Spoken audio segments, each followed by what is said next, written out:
Тоқсайынқызы, заңгер, зерттеуші, киберқауіпсіздік бойынша мамандардың бірімін. Интернет қалың орман, сізді адастыру да, арбау да, таптырмас ақпарат беруі де мүмкін.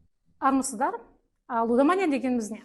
Бәлкім сіз гэмблинг, онлайн ойынға құмар, лудомания деген сөздерді естіген боларсыздар.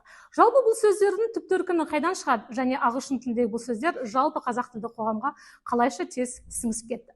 Лудомания дегеніміз естен кеткенше ойнау, гэмблинг бәс тігу. Яғни ойынды тегін емес, ақшаға қосу арқылы ойнау. Бұл ұғымдарды қазақ қоғамында тек қана онлайн ойнайтын ойыншылардың емес, әлеуметтік мәселеге айналғанына біраз болды.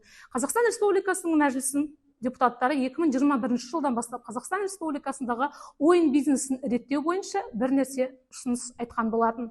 2007 жылы Қазақстан Республикасының ойын бизнесі туралы заңына сәйкес Қазақстан Республикасындағы онлайн ойындары Қазақстан Республикасының территориясының екі қаласында ғана жүзеге асырылады. Ол қазіргі Қонаев қаласы және Бурабай қаласы. Қазақстанның Лас-Вегасы атануы керек болған бұл екі аймақ неліктен жүзеге аспады? Себебі 2007 жылы қабылданған заң әлі күнге дейін бірде-бір өзгерістер мен толықтыруларға енгізілген жоқ. Ал онлайн ойын әлемі онлайнға көшіп кеткен болатын. Қазір сіз онлайн ойнау үшін міндетті түрде Қонаев қаласына, Бурабай қаласына баруыңыздың қажеті жоқ. Сізде интернет желі, қолыңызда смарт телефон болса, және қомақты қаржы да емес, 100 теңге ақшаңыз болса да, сіз ойынға құмарлығыңыздың арттыруы болуыңыз мүмкін.